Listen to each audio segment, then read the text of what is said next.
Hey guys, and welcome back. My name is Naz. And my name is Ronnie. And we are New Girls on the Block. This week, we are getting into, well, first things first, it's Black History Month, y'all. Purr. So, we're going to be talking a little bit of blackness and a little bit of that and this and that. So, first things first, though, you know, we always go into our weeks. Last week, we didn't do it, but this week, we're going to tell y'all about our weeks. We back to it, y'all. Yeah. So, how was your week, friend? My week was good. I feel like I didn't do much. I got my hair done. I know y'all see it. Period. Yes, y'all do. We got that hair cam. Y'all see the detail. The detail. Y'all see the detail. But yeah, I got my hair done. I just been literally, it's the first week. It's the first of the month. Yeah. Had to pay rent. Had to take care of all my big girl business. No, nothing exciting during the week this week, honestly, that I can remember off the top of my head. Yeah. Just dealing with the ops at work. Yeah. Haters. My supervisor is so annoying. Like that's I'm annoying. So tired of her. Yeah. I'm tired of her. She wake up with beef with me. That's like, so weird. Like, why am I on your mind? At 8 o'clock in the morning, why you walk in and have an attitude with me, baby yeah, girl? like, that don't make sense. Why is she... I think it's crazy. Yeah. I think it's giving Mariah Carey. What I can say? Like, why I feel you like so Mariah obsessed? Carey, these hoes is so obsessed. Yeah, like, though. Back up. Yeah, just what I was hearing. I'm just like, ew. That seems like, I couldn't do it. I couldn't.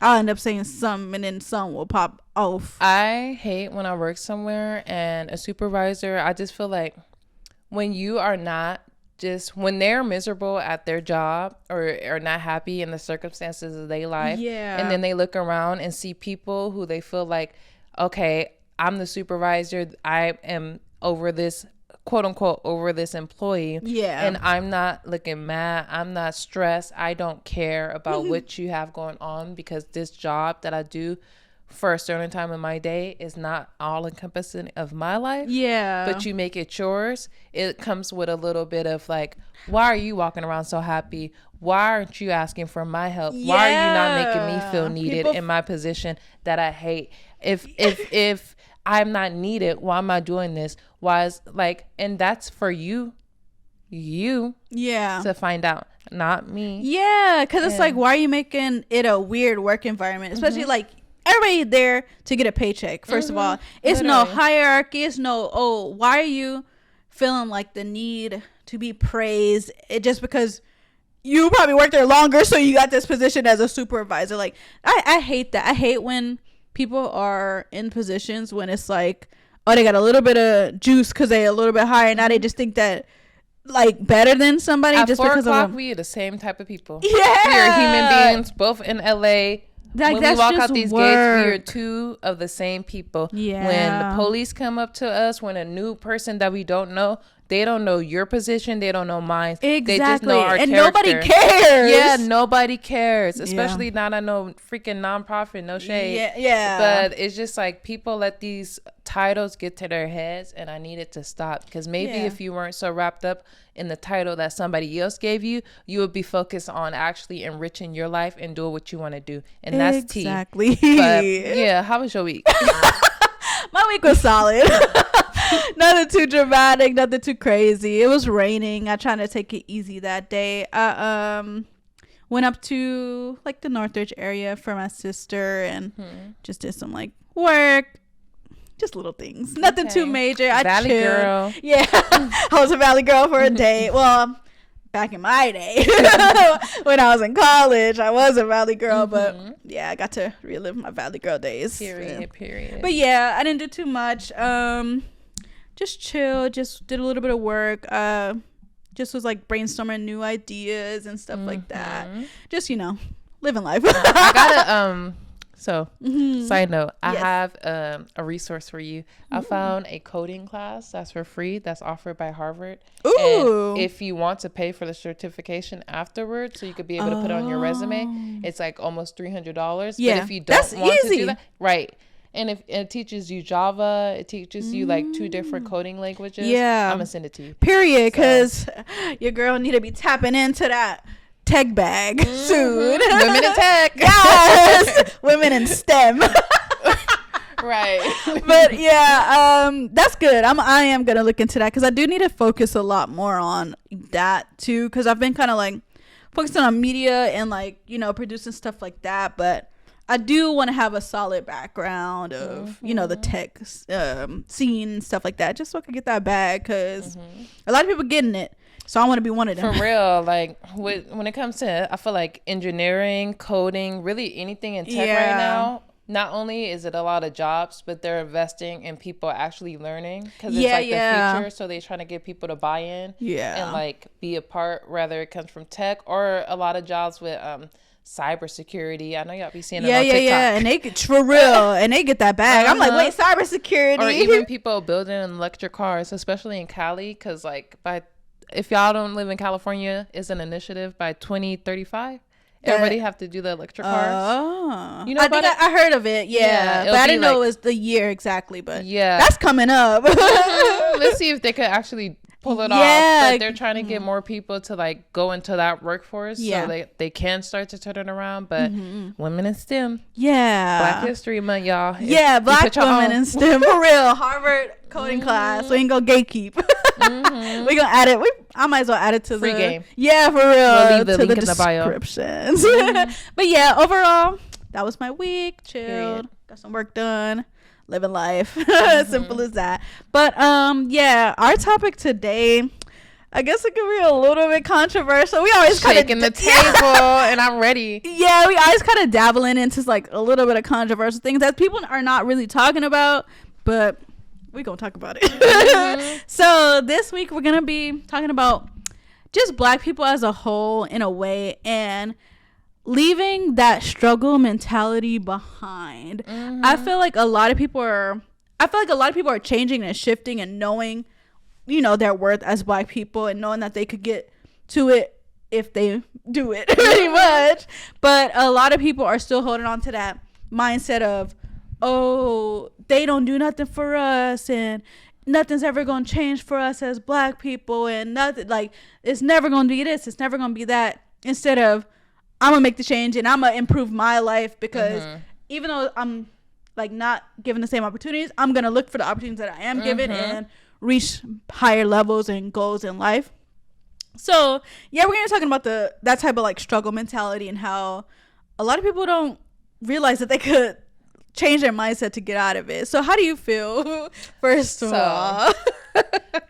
Let's start with this. Yeah. Kanye wasn't lying when he said slavery was a choice. Yeah. That mental slavery. I feel like as a people, like, we don't go up to the man or whoever is the person oppressing you, the white man, the man in general, whoever. We never went up to somebody and said, put some shackles on our wrists. Yeah. But I do feel like we have let the mentality that has started from the time where the people who were not already here, because that's even a whole different conversation, the mentality that we think that we were brought here as cattle slave, which a lot of us were, but we're in that mentality of the minority. We have less, we are not equal to, and we are at an inherent disadvantage because of the color of our skin. Yes. And I feel like for a long time I bought into that, and I accepted that, because I'm a Black person, because I'm a Black woman, I'm going to have this a disadvantage, and this is going to be so much harder for me.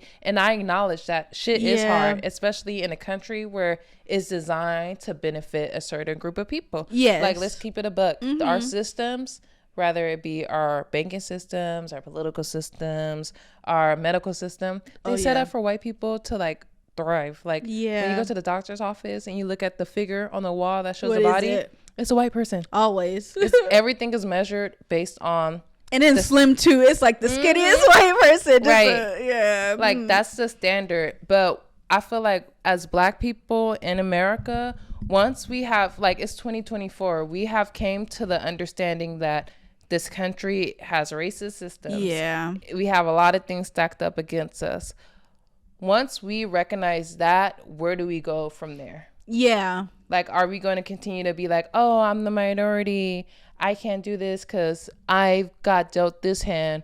Or are we going to say, okay, I acknowledge that I was not born in the best situation. I have privilege. Well, the best situation, just the best situation in America, because I'm like, I was born in a situation, but I'm proud to be like in this. But in America, we are, Yeah. And I feel like even with that, like, I was born down the street. Yeah. In Kaiser Permanente. I'm not going to pretend my struggle is the same as my grandparents' struggle. Yeah. I'm not going to pretend my struggle is the same as somebody who was born in Centinela Hospital. Yeah. Like, listen, and if y'all not from LA, that's y'all know Centinela is the worst. Trap. Like everybody goes there to die. Like, literally, it's a hospital in like a predominantly black area that is underfunded. Yeah. It's like a known like running joke that if you go to Centinela, you're probably not about to make it out. Yeah. Like, you about to die.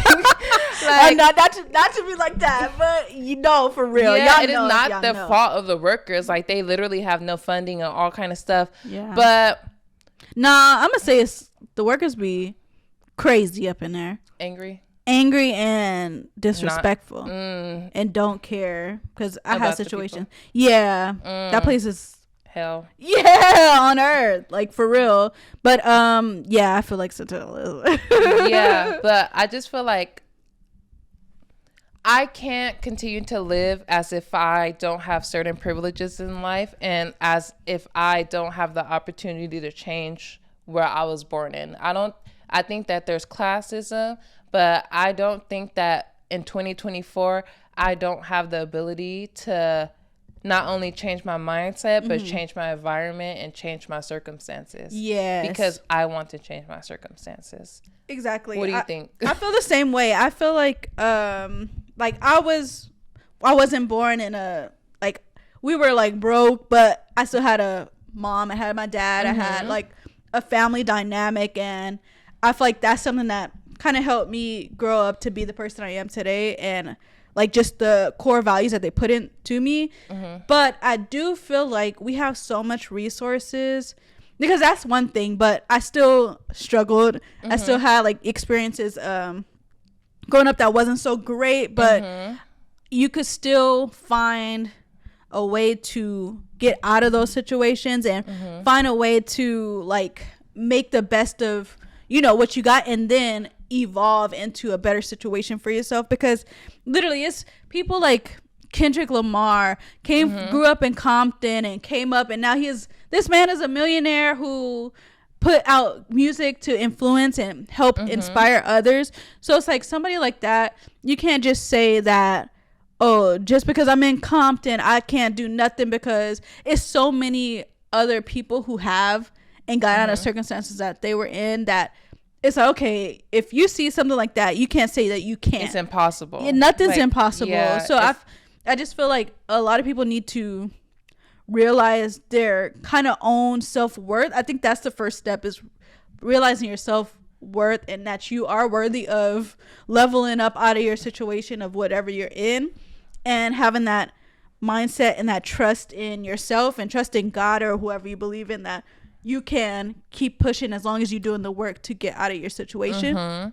Yeah, overall that's how I feel about a lot of things, because literally anything's possible. We could work our way up to millions. It's just the work that you're putting in to get there. Yeah, to get to what you want. And I think that as people of color in the United States, I feel like whether you're black, you're Hispanic, I don't know about the Asian people. Y'all got it pretty good. Oh, yeah. But it probably depends on some kind of Asian. Yeah. Like what, because I'm sure a Japanese or a Korean person is getting treated completely different than like a Southeast, like a darker skinned Asian. Yeah. Like, you know, but that's layers to that. But all in all, I like this conversation got sparked again this morning when I was talking to somebody about like a friend I had. Like, he was Latino. Yeah. And at 17, I remember, it always comes to my head, and he basically was saying how he was driving around Beverly Hills and like a Hancock Park area,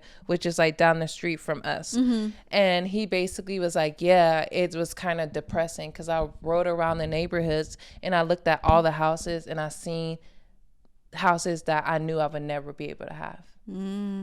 And I was just like, how do you think like that? Like, as a 17-year-old, and mind you, y'all, if y'all know my background, I was a foster kid.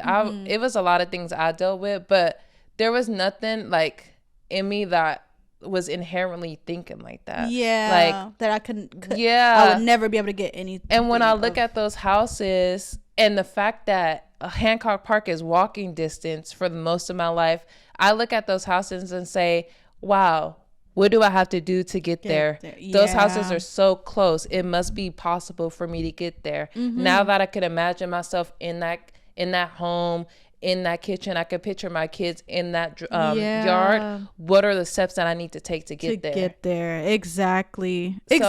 And I don't know if that's like a natural thing or where that comes from. Like if it's I think it's your parents. I think it's because a lot of people be like, well, the schools don't teach the kids to believe in themselves. The schools are not teaching the kids what they're supposed to be learning. But where do your parents come in? Yeah, exactly. And people even to that would say, well, the parents have to work all day because like they're making minimum wage. And I get that. Like it's hard out here for parents, especially if you have multiple kids.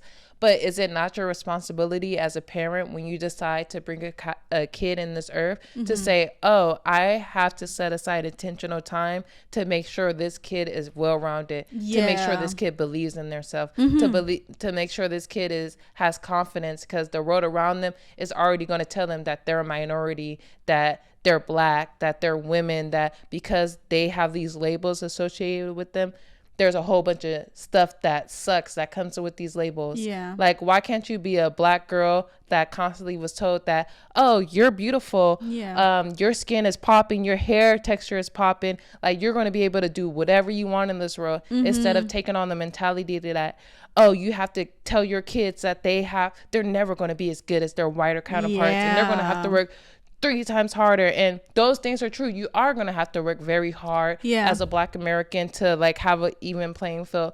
But why push your kid down so much when there's already media, there's already so many things that are making them feel like they're at a disadvantage just by being born? Like why scar your kid? And then bring them into, you're the one who brought them into this world. And then now they go through their life and their childhood saying, oh, because I'm dark skinned, I'm not as good as my light skinned counterpart or my white counterpart. Because like I was born on Manchester 89th, I'm not going to be that smart in science, even though I have the same brain as the kid born in Culver City. But I just need to apply myself in a different way. And maybe if my school is underfunded, maybe I could go to a free library, or maybe I could, like, I don't know. Like, I feel like they're programming our kids, and people tried to program our generation, and it's like programming. Yeah, I totally agree with that. I feel like in parents, like, what's the word? Basically, parents should have been, because we're adults now and we don't have any kids, but we're in a generation of people are having kids and stuff like that. But parents should do better at influencing the kids and not thinking that mindset. But it was probably their parents who was telling them the same thing, and they feel like that's normal to continue that cycle of, hey, you're black, you're not worth whatever the opportunities, because my mama told me I'm not worth the opportunities, right? Because her mama was enslaved, like something like that. Like, oh, her mom, the generations before, was probably like being put down so much by white people that it broke them to instill that fear and that ways of not growing into a person that can achieve greatness.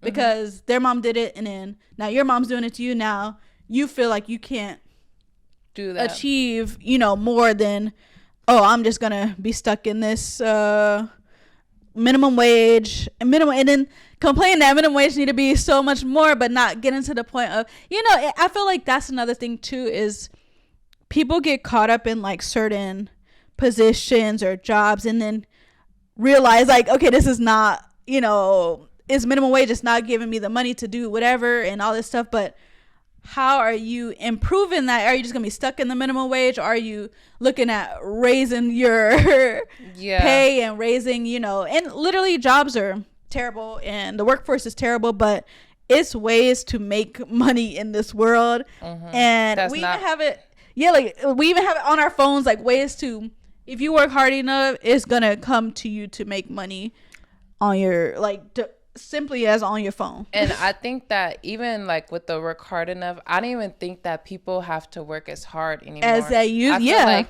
for me to pretend that I have the same amount of labor to be successful as my great grandma or my great grandpa would be crazy. Yeah. Like, we have disadvantages, yes, but ain't nobody telling me, hey, nigger bitch, you can't use that bathroom or you can't apply to this job. Yeah. I can literally do what I want. Yeah, like, I literally am in a position, and maybe I'm having a different experience because I'm from LA. Yeah. I can't, like, and I'm not going to pretend like I don't have microaggressions. Like, we worked at the same job, the last job, and we already seen how that went. But I just feel like we have a cell phone. We have 24 hours in a day. What is stopping you from being able, just like if you're from Watts. You can look on your phone and you can say, damn, that Gucci, that Louis, that whatever material object, fill it in the blank. Yeah. I want that. And when we drive around the hoods in LA, in front of these houses, what do you see? Beautiful cars. Nice cars. People keep their stuff up. They make sure they chain. Like, everybody walking out of Slauson got a gold chain, as they should. Yeah. I'm not one of those people who be like, oh, why do you live in the hood and you... Yeah, like what? Get fly. Yeah. I feel you. Get fly. Like, I don't want to look like shit and feel like shit, you know? Get fly. But the same way we could put energy into figuring out how to get them new Jordans or that Gucci belt or get whatever material thing, why can't we put that same energy into figuring out how to make some money flip to where it keep on flipping for us? Yeah. To where it's like that sleepy time money to where we're invested. And not everybody's going to be able to get into tech. Cool. Yeah. Not everybody's going to be a Kendrick Lamar. Cool. Not everybody's going to be a Kobe. Cool. But there is so many lanes in 2024 for Black people to be able to take if we want to take it. Yes. That's the thing. And I feel like the more we continue to treat each other like and ourselves like we are at an inherent disadvantage or like we are never going to be shit because we were born Black, the more we stay in a mentality of not having, of not owning, of not believing and not having self-value. And it's like, I don't know, I just feel like the victim mentality is not a good mentality for Black people to have. I feel like we need to acknowledge like the systematic things, but like I was talking to my friend Dylan earlier about W.D. Du Bois. And that's like a Black scholar from the early 20th century. And he talked about how like, okay, not everybody in the Black community is going to be necessarily just gifted. We're like, not everybody's going to just be amazing. But as a community, we should cultivate, like when we see a bright mind, like, okay, let's get together and make sure that they get to school so they could be a lawyer. Or if we can't get no loans in the bank, let's stop complaining and trying to change a system that's made to benefit white people. And let's make sure when we raise our kids, we're giving them the financial education they need to go and be a banker. So they can go and get Black people loans. So they can go and invest in property. Because not all of them are going to be able to do it. But if we are taking our people and our children that are our future, we say they're the future, we claim they're the future, but if we as a community really start investing in our children, their education, and not feeding them junk food every day, not feeding them music that makes them feel like all they can do is freaking sell drugs and trap and throw a football and drink lean. Maybe if as a people we decide like, oh, the narrative of Black people living in a certain way has gone on way too long. Let's get back to when we were coming together as a community. And even if we disagreed on certain things, we could be like, oh, but the bigger goal is for us to be empowered. Because MLK did not agree with Malcolm X, but they both had the same vision of Black freedom, of Black upward mobility. So when do you think we lost it? To be honest, that's a whole nother rabbit hole, but I do think the music has, like, before when rap and hip hop came out, it was positive, and then it was even like people who were rapping about standing up, like we gotta fight. Yeah, literally. So like this political rap. But then they start putting, you know, the higher ups. Who is they? The white man. They start being the record labels. Yeah, the record labels. They start being, and they're like, okay, we're gonna pay you X amount of dollars if you put out murdering and killing and guns and drugs and all this stuff. So, of course, they're like, some people get so blindsided when the money comes into play, and it's like, okay, I'm trying to get my bag up. I'm trying to get my family out the hood. I'm gonna rap about whatever they saying and sell albums because this is how I'm gonna come up. And so they're talking about all this stuff and drugs and gangbanging and doing all this stuff, and it's like, oh, that's influencing the people who are in the hood. Gangbang is cool. Drugs is cool. Buying guns is cool. Looking like that, like dressing like a gangster-ish is cool. So I want to be cool like the people on TV. So I'm gonna do the same stuff as the people on TV. It's media influences so much, and that during that time frame, like the early 90s, like late 80s, early 90s is when a shift started. And even before then, it was still like, you know, they brought crack, that crack epidemic in like the 70s. So intentional. Exactly. And now they got black people, and no shade, because I love Snowfall. Oh yeah. But we watching shows that glorify it, and we rooting for people to win and do all this stuff. But even watching that, like, you gotta be like, dang, this shit really happened, and I could go down the street on Washington and see the effects of that. Yeah, exactly. So we could see people who are like probably did grow up in that time frame who look like they're on, you know, the crack and all this stuff, and it's like, dang, I get so like kind of like, dang, in my head I'm thinking like, what happened to make them become like this, and like where's their like people like that, like seeing homeless or like people who are like strung out just like laying on, it's like what had to have happened in their entire like family dynamic where they're completely alone and now on the streets and now literally just striving to get that fix that they need. It's just, so that is a, like, I feel like that's kind of where it started, like the crack pandemic, then the rap pandemic. That was like, okay, influencing others to be like, okay, I just want to gangbang, I want to find money, then jail, because you know the people who are producing the music, Bill Clinton, is fun in the jails. So I feel like that is where the change happened. And then us growing up in the 90s was probably like, you know, our parents and stuff was in these areas of like, you know, gangs and stuff, and that's all they knew. So it's like, okay, right after the little, what they call us, the crack era, the 80s, the 80s baby, or like the crack babies, like, because it's like that whole group of people, literally they had kids, and and then now we're kind of in this like state of, oh, our parents grew up and taught us, you know, luckily, like I can't say that me, because I have, like, my parents kind of like taught me, they converted to Islam, so they kind of like was telling me how much, you know, black people are like, you know, like the, I guess, chosen people is what I want to say, but I don't want to get to that point. But yeah, basically, like, they told me, girl, if that's your belief, like, that's your belief. Yeah.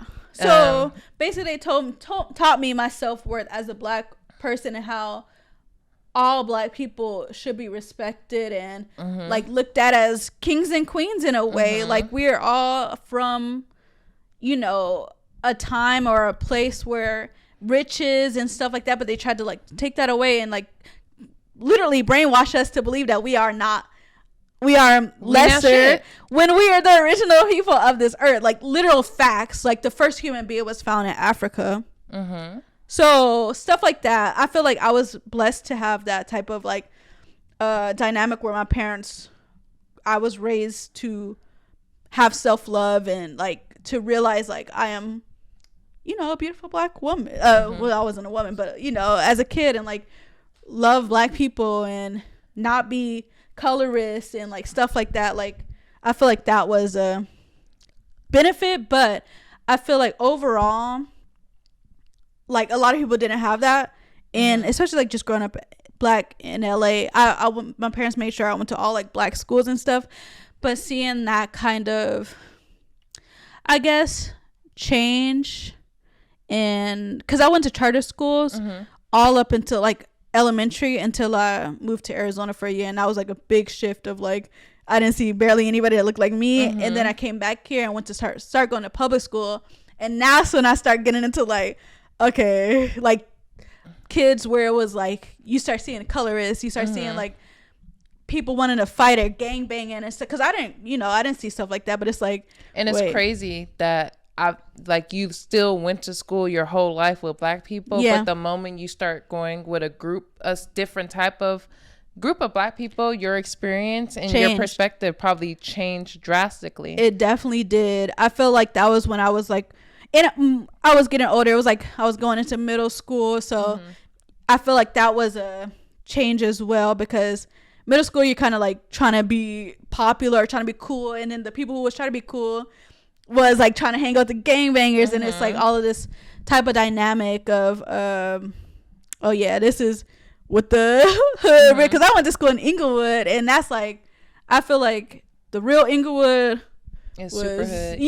Was hood back then. Like, they would make you, like, as a black person, like the way you describe even your upbringing and your school, I'm sure sometimes you were made to feel a little bit odd if you didn't like follow that exact coolness. But like, why would that whole group of people associate coolness with drugs and game banging? Somebody taught them that was cool, or they seen in their eyes like, oh, somebody in my hood is making money off of doing this, doing that, so I'm trying to do that and I'm trying to be cool. But even like when you talk about your religion, I don't know that much about the Nation of Islam and even like Farrakhan, but the stuff I do know, and from what I hear from him, he's not even teaching like so much racism. He's teaching like the upliftment of black people to where it like they're almost considered a terrorist group if they aren't already. I'm sure he's on that list, of course. And I feel like, how can it be what's it called? What do they call it when they go the anti-Semitism? And that's crazy in itself too. But I just feel like, how can a group of people that are teaching black people who have historically like been, not only did black people start to believe it, but white people pushed it on them. The media pushed it on them to the point where black people fell into it, that they're lazy, that they're criminals, that they're drug addicts, that they're all this stuff. And then when black people actually started to organize and say, no, I'm going to take care of the way I look. I'm not going to put drugs in my body. I'm not going to put tobacco in my body, these things that are made to kill us intentionally. When they actually woke up and seeing like, oh, okay, separate but equal, whatever that stuff is, once we started to integrate into the schools, like, no shade, I feel like that's a lot of things started to go left. And I feel like a lot of divestment within the black community happened. And I feel like in order for us to like lose the pride that we had and like the desire to like, oh, I want to start my own black bank, I want to go and build up my whole community. Once they start seeing like, oh, black people are catching on to it, maybe they should like empower themselves and stop trying to ask for help from the white man, that's when they were like, nah, time to mix things up. Mix things up. And then now that we're mixing things up, it's still like, it's even worse. I was just about to say, it's even worse. Yeah, because like they give us the illusion that it's like we're all cis. We bro, like we all can do the same thing. We all have the same opportunity. But like, no, you're going to snake me in the back, and I'm going to be shook, surprised, because I thought we were equal. I thought we were on the same level. Instead of me focusing on myself and being like, okay, this person might not be the best for me, but let me use my brain and what God gave me to like create something, create a brand, create a podcast, create a way for myself to get out of the situation I'm in. I girl, I totally agree. I feel like, like how we were taught, it was more so like, we could be, because we have the knowledge of self, and we have the recognition that we are designed for greatness and can be as smart as anybody else in the world, like literally, or even like more of it, like, you know, not, and it's not a competition, but it's like literally we have the power to use our brains and our abilities and our talents, our natural God-given talents, and get to a level of success and self-worth and self like love that you know yourself more than, you know, like, I don't know, just like knowing oneself is something that a lot of people, I guess that's something that holds a lot of people back. It's just, when are you gonna know that your worth is not what somebody told you your worth was? It's literally, you can do anything in this world, and even though, you know, certain upbringings, you can't change what has happened in the past, but you can change and make things change for the future, or for your future.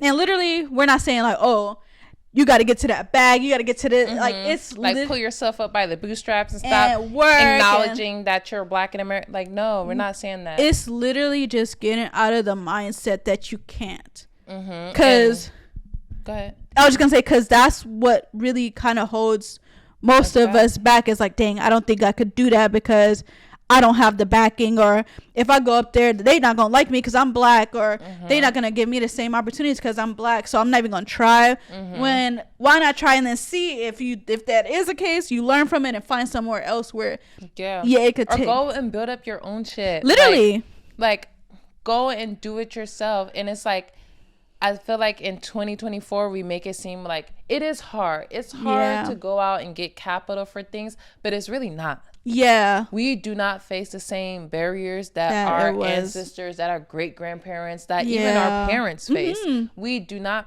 like, we'll be crazy to act like we do. And I feel like why ask for sympathy from people that you know don't like you? Exactly. Why beg to be celebrated? I think that's what it is too. And if it's not that, it's, we waiting on a Black savior to come. We waiting on Nip died. We waiting, what happened to Martin Luther King, and what happened? But like, why are we putting like all of our hope into somebody, a leader coming and say, nobody gonna come save us? And it's literally, they're just human. Like, this isn't like, this is somebody, okay, of course you could look at too for inspiration, but you still have to do the work to work on it yourself and work your way out of the situation that you're in, if that's what, you know, like the case may be.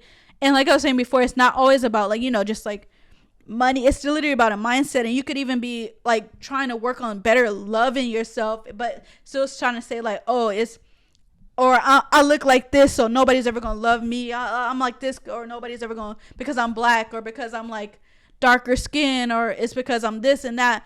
But when people hold on to that, that's what makes it true. That's just divisiveness. Yeah. Like, and I feel like one of the biggest shifts I see from like back in the day to when they were actually really making moves to now is the fact that I'm going to look at somebody in Compton differently than I look at somebody, and this is just an example, different than somebody I look at Ladera, than somebody I look at Inglewood to West LA, when they are all Black people at the end of the day. We put ourselves in so many subcategories. Oh, you're a West LA Black person. You're a woman Black person. Oh, you're a weirdo Black person. When we're all just Black people. And we have always been like diverse and different. And why can't we benefit from having more community? Because that's the moment that they convinced us that we do not have things in common and that you are my enemy, because rather it's because you live on that block and you have this color on you're red, I'm blue. I'm a woman, you're a man. I'm light skinned, you're dark skinned. All that shit is BS to literally block our brains from building community, because we can't do it ourselves. But the further they break down our communities and put different things from drugs to lack of hope to even welfare, like all that stuff is just like, it's stopping us from growing and getting out of the situation. I was talking to Dylan earlier, and he was like, we were having this conversation, and he was like, well, we have to acknowledge the fact that people, like maybe we are able to have these conversations and think like this is because the area we were born in. Yeah. And maybe somebody in Watts or a lower income area, I don't want to just keep picking on Watts, but maybe somebody, Watts is low-key popping. It's on an up and up, and it's a cultural hub, so we're not going to do Watts like it's just the ghetto. But just somewhere where I lived in Watts for a bit too. Somewhere where it's lower income. He was like, they are just worried about, they're on survival mode. They're worried about their next meal. They're willing to rob somebody and kill somebody to get what they need because they are at such a disadvantage. But okay, we could say, oh, they just think like that. But why? I don't have no friends from Watts. I don't have no friends from Compton. I don't have no friends from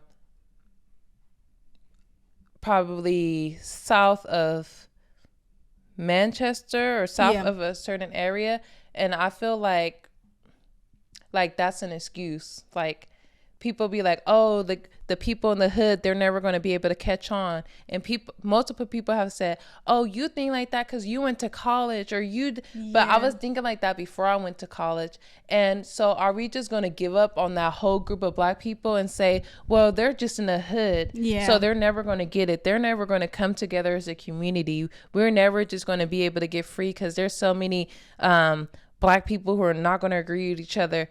If we can have that same mentality, why can't we have the same mentality of, let me go and continue to try to relate to my Black brother. Let me try to uplift my Black brother, regardless if we have a different disagreement about Trump, Biden, color, woman, man. If we really keep on the same path, that regardless of what you believe in, you are my brother. I'm going to go and support your business. I'm going to go and support you in whatever you do. Yeah.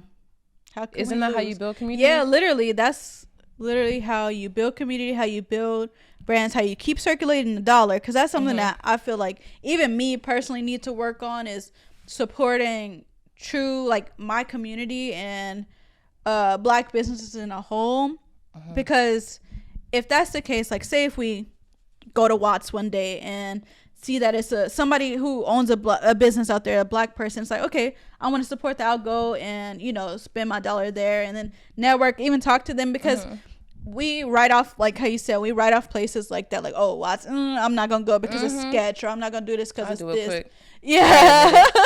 So I feel like that mindset of even just not, because of course it could be dangerous. I'm not trying to say like, no, just go and walk around and Watts at night. They be having bad attitudes with their customer service, not just in Watts, in Inglewood, and different places. I'll just be like, Black business, but then I gotta catch myself too, because like, I'll go to a Korean place and they don't even talk to me. Literally, and I don't complain about they lack of customer. See, check. That's something too, because even with like Jamaican restaurants and stuff like that, you kind of have to know that it's like, that's what you're gonna get when you go in there. No rice and peas. Yeah, like, what do you want? What do you want? What do you want? This anything else, like this simple stuff. It's like, you gotta know kind of like the culture, because and literally it's not them being rude. That's just they just straight to the point. Yeah. Like, okay, what do you want? It like, and I feel like we put so much of what customer service, and it has to be so, hi, how's your day? Like, it has to be so fake, because literally that's what you're taught. You're taught to put on this facade of, I'm the perfect host, or the perfect whatever, what's it called, cashier or whatever, and I have to be like, oh, and if you come at me rude, I have to stay in this fakeness. And it's like, just, like, it's just business. Like, oh, what do you want?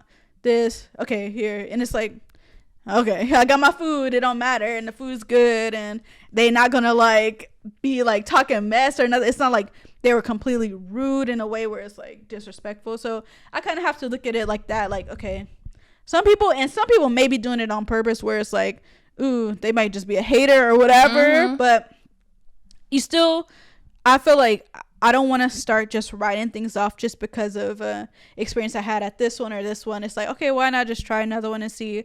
And that other one that's probably slept on because, people put that persona on it. It's like, dang, I can't even make my business because people think that since I'm a Black business, I'm going to be like this, or I'm producing terrible stuff and stuff like that. So I feel like we kind of have to give grace, because I even see people posting online like, oh, when I support black business, it's always something wrong, or it's always this and that, and I don't want to support black businesses because I feel like I'm not, like, I've never seen a white person say, every time I go into Equinox, the trainer is rude to me. Every time I go into a white-owned business, they're rude, so I'm not going to shop at a white-owned business. Literally. I've never heard that in my life. So where as black people do we fix our mouths to even say something like that? Yeah. And then complain about the lack of what we have. See? Like, it's like a circle of, like, self-hate, of like these crazy, oh, why do you... The way they complained, Telfar had a bag that was $500. He didn't gave us a bag that was $200. He didn't give us a bag $300. Yeah. But you are going to go put that YSL bag on. You're going to go put that Gucci bag on. And you're going to wear it with pride where they don't even like your little ass. Literally. They're looking at you like, how did you even get in the store to afford this? You must be a rapper. Yeah. You must be a trapper. You must be an athlete. And that's all you will be to them is entertainment or somebody to laugh at almost. Yeah, literally, because it's so much history behind all these big Gucci and Balenciaga and all these places that's literally racist, and they don't care about you, and even they don't even care about you spending so much money on them. You could buy, like, literally probably one of their top customers, they would not care. Because you're black and they're racist. They did Oprah crazy. In one of those stores, she didn't have no makeup on. Oh, yeah. I heard about that. God bless Oprah being unrecognizable without makeup. But she didn't have no makeup on. Yeah. And they racially profiled her. And it's just like, it's crazy. Care. They don't care. And I feel like the more black people stop falling into, like, okay, the minority mindset and the victim mindset, I just want us, because we, like I said in the start, we can acknowledge all the things that have happened to us in the past, and I don't think we should forget that. I don't believe like, oh, slavery happened 400 years. If we still talk about the Holocaust, we can still talk about the effects of slavery, because it's never been acknowledged. Literally, we at the end of the day, Korean people have gotten reparations for being in encampments.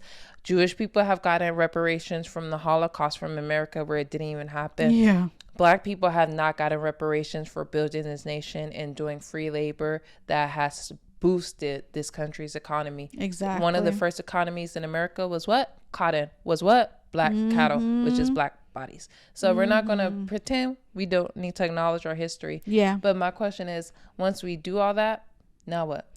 Yeah, and I feel like now what? It's by us being able to, in this moment, live so freely and so much opportunity. We kind of owe it to the people who came before us to actually, reap the benefits of our situations and get to the level of, because I'm very like spiritual. Like, I do believe that we have past ancestors that still stick beside us, like as spirit guides and stuff like that. So I feel like if they came before us and got us to the situation that I'm personally in at this moment, where I have the opportunity, I'm in LA, I could go up to Rodeo Drive and walk around, and it wouldn't be like a weird thing. You're arrested. They wouldn't sick dogs on you. Do you realize that happened within our lifetime, within our grandparents' lifetime? They would have had a dog sicked on them. Yeah, exactly. It's crazy. A water hose, a policeman beating them. And then like racially profiled. What are you doing over here? Something like that. So it's like, oh, we have access to, and I'm just saying, because I'm just saying it in a way of like, like we could literally go anywhere and be not in a position that they would have been in back then. But we kind of have this advantage, and we have to appreciate the situation that we're in. And if we do want to excel in life and, like get to higher levels, then we have the opportunity and the mindset and the backing, the ability and the backing from our ancestors to go do it, So I feel like, and from ourselves too. Exactly, because I feel like that's the first thing. When you acknowledge all the situations and all the like, kind of like all of the blessings that you have, even if it's like literally, I'm privileged in a way that maybe somebody else isn't as privileged, but it's still you can still acknowledge the privileges that you have in today, as a human being, a black person today. Black people are so focused on convincing white people that they have so much privilege that they need to acknowledge, and once they somehow acknowledge that privilege, magically all my problems would be solved. No. Yeah. They can acknowledge their privilege all they want. Anybody in power, that does not mean they're going to start handing black people their businesses. They're not going to start giving us the money that we deserve. Literally. No, stop. I feel like we need to stop chasing the validation of people who have made it clear for generations that they don't fuck with us. Simple as that. Like, it's some kind of Stockholm syndrome when we want to be, please accept me. And if you don't, you're not accepting me, I'm in the, it's like, no. And then I don't know what black people really want, because sometimes I feel like we say we want all these things, freedoms, we want to be free from the oppression of the white man. But then so many black people, when they get in positions of power, or they get to move upward and go to different classes and be a rich person now and be a wealthy person now, they stop acknowledging the struggle of the common black person. And then we get the Lil Waynes of the world talk about racism no longer exists, or we get the Bill Cosby saying black people's problem is they need to pull up their pants and stop listening to rap music and straighten up and fall in line like Steve Harvey. But, for real. I feel like it's like that in one end, and then it's like, do we really want freedom, or do we want to be in the position of white people to oppress other people so we can feel better because we got it out the mud? And why don't you do that, Daquan? Why are you so lazy, Daquan? Because if I could do it, you could do it, Daquan. But then on the other note, when we have black people doing all kind of amazing things, like I recently followed Lenny Kravitz on Instagram, and I think Lenny that man is so fine. How in the world? But sorry, like, girl, sorry, but yes, and I think he is so interesting. And I was reading his article, and he was talking about how he has never been invited to the BET Awards, and I think as black people, we have a real issue with different black people and how they express themselves, and saying, oh, you're a weirdo. Oh, you're an Oreo. Oh, why haven't that man been invited to the BET Awards when we as black people invented the genre of rock and roll? Yeah. He is considered odd. People put the gay label on him. People put the weirdo label on this man who has dedicated his life to cultivating an art form as a black man. And I've never heard Lenny Kravitz once speak bad about black people. He is one of the black men I look up to, because he did not let his skin tone and his circumstance define him. And I feel like black people need to how y'all embrace people who literally rap about killing, selling drugs, and doing all this stuff, but you, as a company, you're Black Entertainment Television. Y'all have a Hip Hop Awards. Y'all have a BET Awards that has Sexy Red twerking and shaking her ass in front of a preacher. But y'all do not invite Lenny Kravitz. Y'all don't invite Sir John. Y'all don't invite feel how you want about him, but Lil Nas X. Y'all don't invite people who are not following into the stereotype of what a black person should be. And it's like, that shows how black people partake in systematic oppression of ourselves. True. Because we are. Y'all want to play Tyler Perry all day, but y'all don't want to play nothing from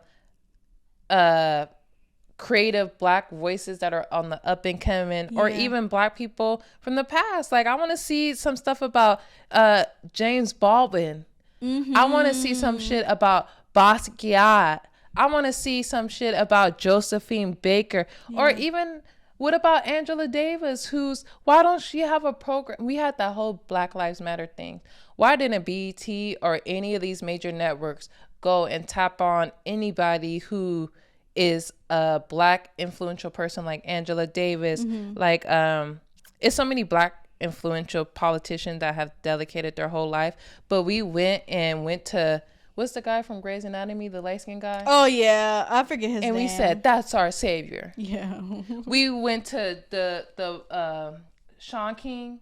Oh, yeah. And said, and they said he ain't even black. But let me not, because I don't know for a fact. Because we don't know. But there are living people who have dedicated their whole life. They're Black Panthers that are still living, that went to jail, that made sure we had the right to vote, to make sure we had the education to know our laws. And we don't pay them any mind. Yeah. And then we blame Biden. We blame Trump. We blame everybody, but we don't even go and educate ourselves about the people that we have in our community that can actually change us. Yeah. We don't go and be like, oh, let's get together and teach this whole group of people how to vote. Because we love to say voting doesn't matter. But when you go and vote and there's a line to vote for the public defender, vote for the district attorney, vote for the judge, you telling me those things don't affect you as a Black person living in LA where you're over policed and you're fucking redlined? That's not going to affect you? When it really is. But I feel like this is literally what they program, like the media and everything programmed. Like BET now is not owned by Black people. They know the system, and they know the media and how to program for people to be influenced to act a certain way, to even the vibrations in the music. Actually, that's like serious. Like that's a study. Yeah. That's science. That the vibrations in the music could keep your vibrations lower than, of what it could be when you could listen to something that's uplifting, or even like how you said, like listen to probably even podcasts of these people who are probably, like you said, still alive. They're probably talking about like different things that they're doing. And then if we all like, okay, I want to focus more on community. I want to focus more on my Black community and figuring out how we could help each other to strive for greatness. Because I'm not saying that I'm perfect with it, because I'm definitely not. I need to figure out how to do that myself too, and like be more within the culture. I just feel like I'm a lot like standoff. I kind of like keep to myself. But if we do, we literally can achieve so much. Because even when I used to be in Leimert Park, a place like Leimert Park, and before, because now they're trying to destroy Leimert Park. But that's the thing. It's like when Black people have something, it's always like, okay, we have to really fight to defend something as like a community like Leimert Park. I even met, like, I met so many influential Black people being in that space, and people who are like on the boards, and people who are like city councils and stuff like that. Black people who can actually influence. And if we as young Black people at this stage talk to them, they're willing to talk and give us advice for everything, like, and anything we have as being Black people. Because the only thing is we just don't reach out or figure out the. And I think it's because I feel like people be like, oh, those, like the whole respectability politics of it all. Oh, if I go talk to an older Black person, they want me to dress like this, or they don't want me to be myself, or I feel like we're living in such a world, they won't accept me for who I am because I might be a queer person, or I'm a woman, so this Black man's not going to be able to relate to me, or I'm a millennial and this old person. But it's just like, we need to stop being individuals so much and realize like it's okay to accept help, and it's okay to have a different perspective. Yeah. That's like, what happened to, why can't we like be friends or learn from people who don't think like us? Exactly. Why are we programming ourselves to all, like, if you're not with the baby hairs, if you don't have the bust down lace front, if you're not doing A, B, and C, if you're not a city girl, if you're not dressed like this and the hottest designer, then you're a fucking square and you're a loser, and you're crazy. Like, and you worried about the wrong things. But it's just like, come on now. Yeah, people don't give people, especially Black people, don't give each other the grace of individuality, and the grace of just being your true self, instead of trying to conform because this is what they think Black people, or even Black people think that Black people should be like. So I gotta dress like this, I gotta act like this. Do Black people really think like that, or are they allowing what they think I feel like white people view black people like that and black people not believe it. I guess that is I don't know though, because black people could be like that too. Like literally from like school, if somebody is like talks a different way, I guess they talk white. I guess that is, I don't know. I think black people, we have to realize that black people could be like that as well, and kind of outskirt. Oh, if you wearing your natural hair out, like, because it's literally before, and I guess that is tied to way back when. Yeah, even like when they say, "Oh, you're acting like a white person." Yeah, what does that mean? What do you interpret? Like, your parent probably taught you that. Yeah. But who taught them how a black person acts and a white person acts? Because me talking like this does not take away from my blackness. And for if you're talking like a white person, how does a black person supposed to talk? Yeah. Who knows? Like, or am I supposed to be screaming when I talk to you? Am I supposed to be like, girl, what the hell? Like, I think a lot ties back to media and what we see and what we're influenced by, and that is tied because that's where the producers wanted to. I feel like it's a full circle of what the media has taught us to be as black people and what we get influenced by on there. Seeing other black people, seeing the black people on the screen that we saw, and that's like, okay, these people are famous, they have money, this is what I want to be like. And now everybody, like, we see all the girls with the, like you said, the laid wigs and the bust down baby hairs and looking cute and long lashes. It's like, okay, ooh, they look cute, they got money.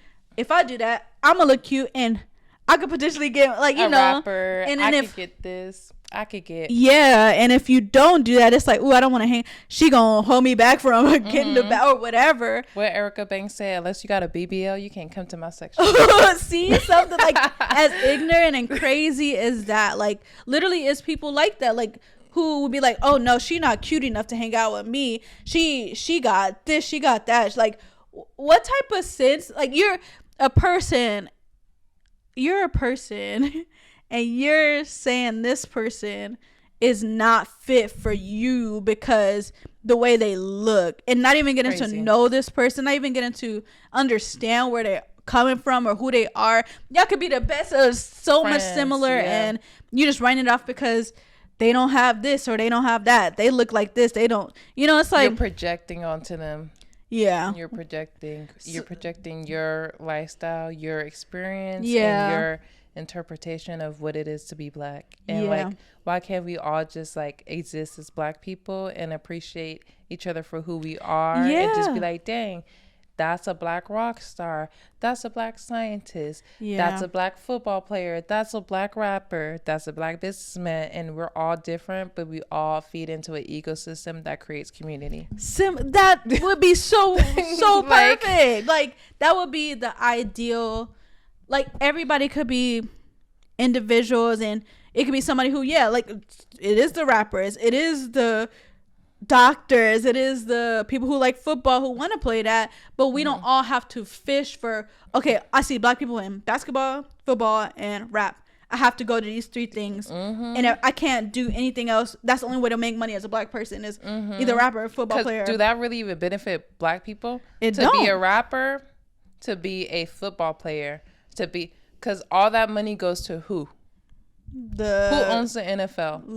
Who owns these record companies? Not a black person. Like, that does not benefit. But like, I think it would benefit black people, like, to do that. Hey, if that's your passion, do that. But what happened to like the black politicians, like the black bankers? I need a house one day. I don't want to go and talk to Rebecca. I would rather talk to somebody who looks like me, who understands my background. Who could be like, who could have the sympathy and like understanding of you in a way that they wouldn't, like. And it's not, because it's not just about, I feel like us as black people have to gravitate towards this type, because literally, if we're going to these places and banks, they don't approve black people of stuff like that. It's like some places, I seen a thing where a black couple had their white friend go to the house thing to get approved, because when they did it, they didn't, and it was the same criteria, same everything,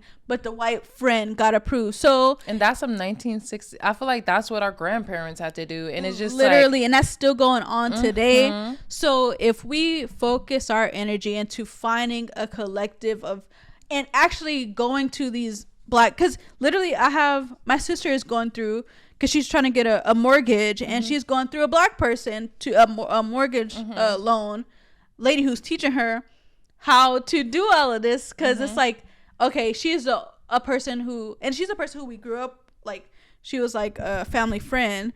So it's like, why not go? We just so quick to like, oh, I'm gonna go to where the people are going, or like, this that is where Jewish lawyer gonna have my back. So when they hire a nigga, because a nigga's gonna be jealous of me or something. Like, they come up with all these things just to not support somebody, each other, and somebody in a field that you could, actually become close to, and just have that connection to, like, oh, and you could be like, oh, I'm referring my friend to get this mortgage for you too, like stuff like that. So I don't know. Black people need to realize that at this time, even in this day and age, we can still, or should still, rely and help each other up and uplift each other in the community. Like, I don't know. I just feel like we need to give each other more grace and give each other more opportunities, and not just like write off, oh, just because they from this, I'm not gonna support, or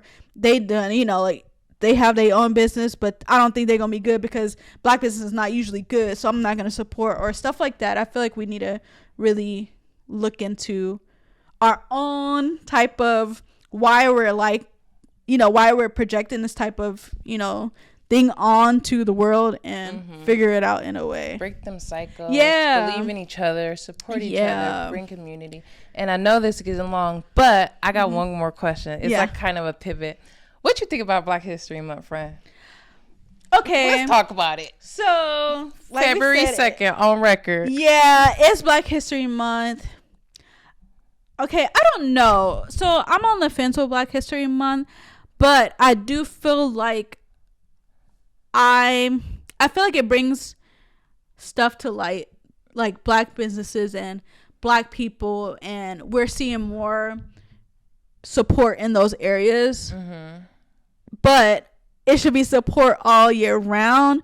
But February is kind of like, okay, Black History, everybody's celebrating, everybody's happy, like, not happy, in a way. Do you think the celebration is mostly leaned towards, like, not, because I feel like it is a lot of education, but I feel like it's a lot of consumerism as well. Oh yeah. And I was thinking about, first of all, the first day they had Coretta Scott on my Microsoft background on my computer screen, and I'm just really? Like, if y'all don't let Coretta rest, like, I know she tired this year of being propped up as like the face of like all the Black history stuff, but I feel like during Black History Month, and even Apple, is all these black artists on my thing now. And I'm just like, okay, y'all are feeding not only black people. I think it's mainly for white people to recognize black. Yeah. Because I already recognize, as a black person, I know, I recognize. And I think a lot of black people recognize the people during Black History Month.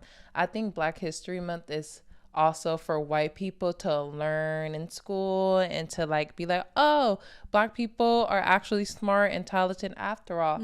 But I feel like a lot of it is kind of like selling us blackness, and it's only benefiting white people, low key. Like, I feel like black people celebrate it, yes. I feel like black people are good at celebrating blackness throughout the years. I do feel like we're actually good at that. But I feel like it's a way to, like, now you go run up all these streams of these black artists who's been here, who we should have been acknowledging. Like, Whitney Houston, all these black people who carry the music industry on their black. Now we're going to go stream them, and we're going to make who money? The record labels. When we start these conversations and get on social media and like actually talk about these black people, we're making who money? Mark Zuckerberg. And it's not like we shouldn't talk about it out loud, but it's even with the Juneteenth thing. Juneteenth has been existing. We have a black consciousness for Juneteenth, the people who didn't know. But now you could go in and get some plates from Target that says Juneteenth. Yeah. You could go and get a Black Pride shirt. And now Target is spotlighting their Black designers this month. But it's just like, I think it's a little fake. And I think it's a little, it's like that polite racism, like that Joe Biden racism. It's like, I love Obama. And you Black, if you don't vote for a Democrat, then you're not Black. Yeah. But on the back end, you're doing so much to create a horrible living environment for Black people. I could definitely see that, because I did see even Bath and Body Works are selling like candles with Black women on it, but so like, that's crazy. It is. And okay, so I'm on the fence, because I feel like, yeah, they're crazy and they're doing it because they want to make the sales and want Black people to buy it, but it's also giving the Black women who, because they're that was like tied with each other, so the Black women who are doing that are getting the proceeds to that. But still, they're only doing it for this. Did it take it to be February 1st for those businesses to want to support those Black women? Because they didn't have this product. They had it in January. They're going to have it in March. Yeah. Why wait till February 1st to invest in a Black business? Yeah, I think that's the issue. Crazy. Yeah, because it's like, okay, we're putting this stuff out because we want you to buy it as a Black person, and you see it's going to some Black women, but some of the money going to us too, and most of it's going to us too. So, but now we get the brownie points from having the Black lady on the face of our business, and now we're an ally. Yeah, and now you could support us, and you could buy it all year, or buy our products all year round, because we support Black people in Black History Month. Yeah, it's fake, and everything is tied behind money, and I don't think that they're really like truly care in a way. But if they want to talk about money, why not for Black History Month? Why not go give a Black woman a $50 check?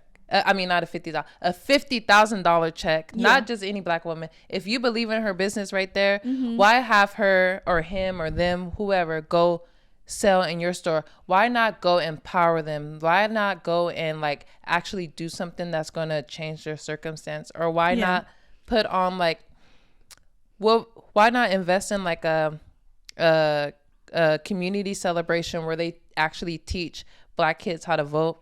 They teach Black people how to invest. They teach Black people how to do things that's going to transform their life, not buy a napkin that says Happy Black History Month.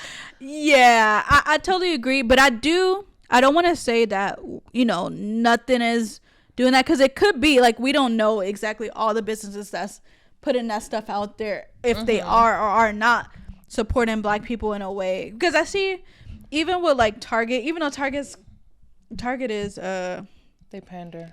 Yeah, but they do have programs where I see they support. Like, I see the other, what's her name, Francesca, Hey Fran Hey. Yeah, she has like this partnership with Target where they support Black businesses, and they talk about Black businesses that of course they own it. I mean, they have it in their stores, but it's still a way to, and this is not just spotlight them. Yeah, and it's not just February. I'm not saying, because Target is probably ran by racist people, but I feel like do low-key do kind of good compared to like a Walmart or something. But Walmart too, though, they are a top contender for like starter Black businesses. When Black businesses want to put their stuff in stores, I feel like Walmart is a place to start for a lot of Black businesses. Yeah, so I feel like that's why I don't want to just completely like everybody's just racist, because that's what we was talking about. Black people do that. Yeah. Check. So I feel like we should acknowledge it, even see that, okay, they're spotlighting these Black businesses that's in their stores. I could go to Target or Walmart or wherever they're doing this, look for those products next time, and only buy those when I go. But you still gonna go to Target just because they do it here for 1 month. You still gonna go, I need to get my I need to get my tissue, I need to do this, I need to do that. So I feel like if we realize, okay, this is probably not the best, they're probably not doing the best thing for the culture in a way, but I could see that I could support Black business and buy these products that, this is a Black owned product, this is a Black owned product. I could go there when on a trip and remember, I remember they saying this is Black. I'll buy this tissue instead of the Charmin tissue because this is a black owned. I could buy these toothbrushes instead of this because this is black owned. So stuff like that. It's kind of bringing awareness simple, in a way. Small things. Small, but it could still be, as long as we use it right. Like, okay, I see that they talk about Black History Month this month. Okay, whatever. But remembering that for the next time you go, in a way.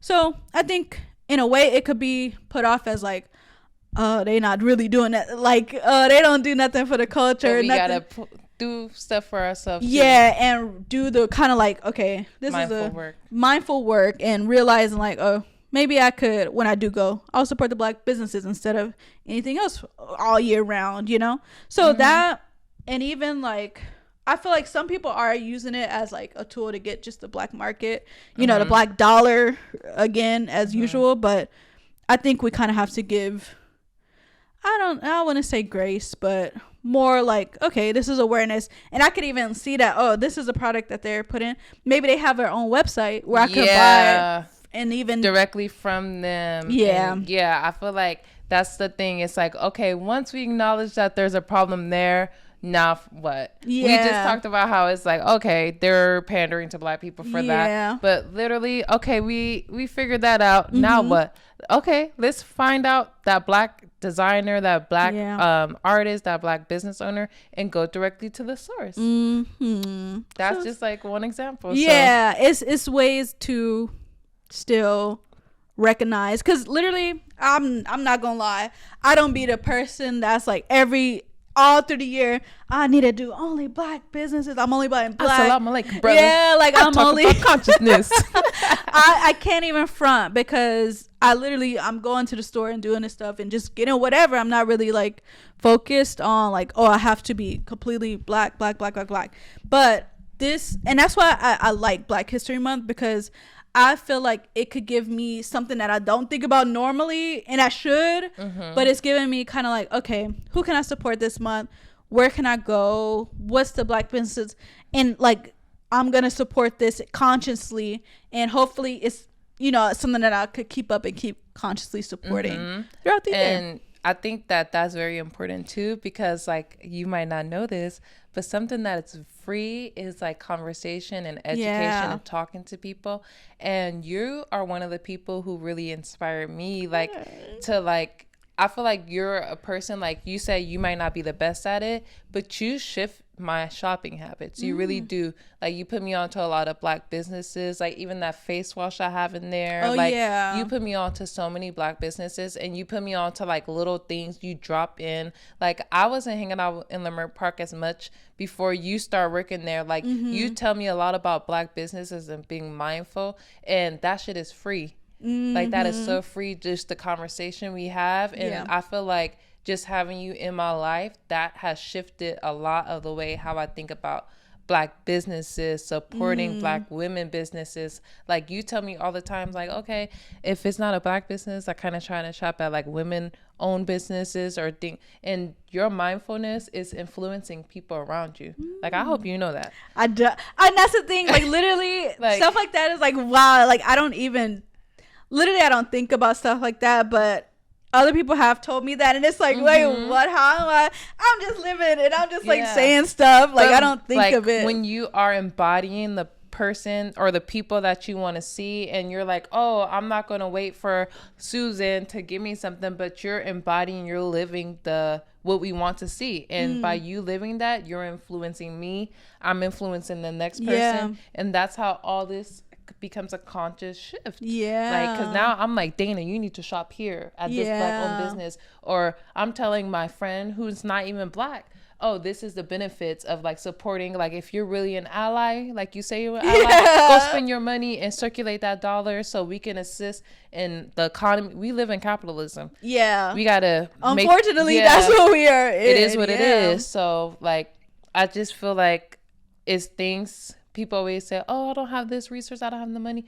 Just you talking to me is influencing me to live a different life. Like, so well, that's good to know. I don't really like, I just say, I just talk.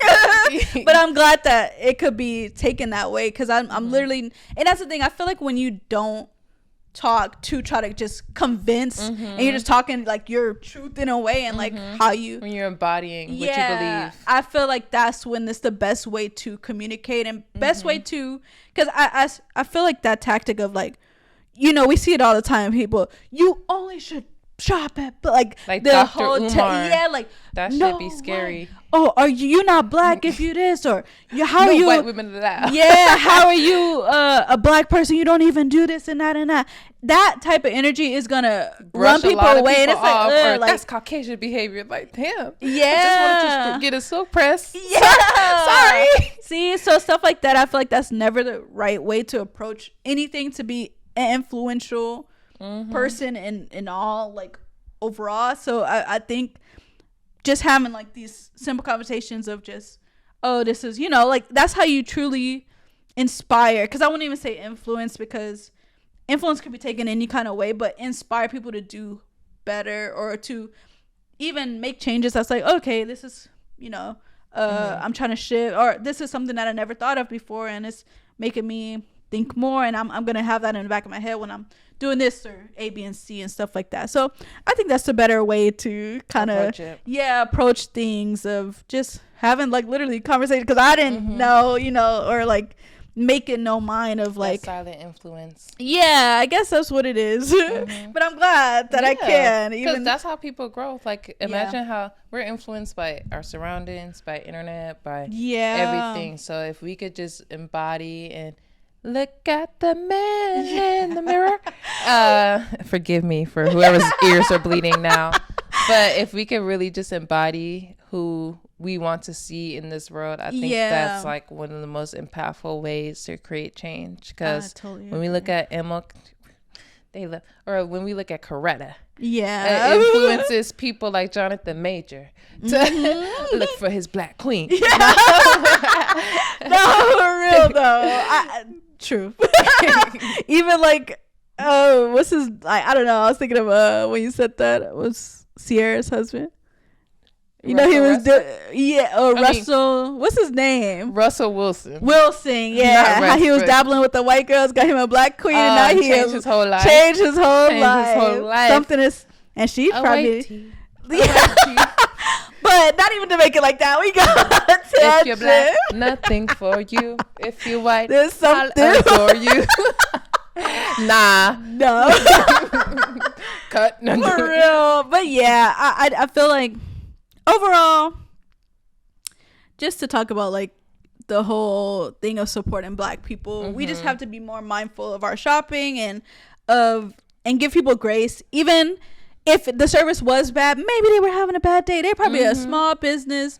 They're probably, you know, overwhelmed. They might be having so much success that they're overwhelmed as one person doing all of this stuff. So if something don't come out right, you shouldn't write off all black businesses, or you shouldn't write off all people that of color. Like, oh, I'm not gonna support because literally my order was wrong, or my order took too long. Were you supporting for the right reasons? If that's the case, a mistake like that can make and now this is why I don't support that's really like, when you think about how crazy that statement sounds, when you say nuts. When you put it on as an Asian person, this is why I don't support, you never hear that. Like, because it's not normal. It's not. It's really not. I think we have to really realize, like, mindset.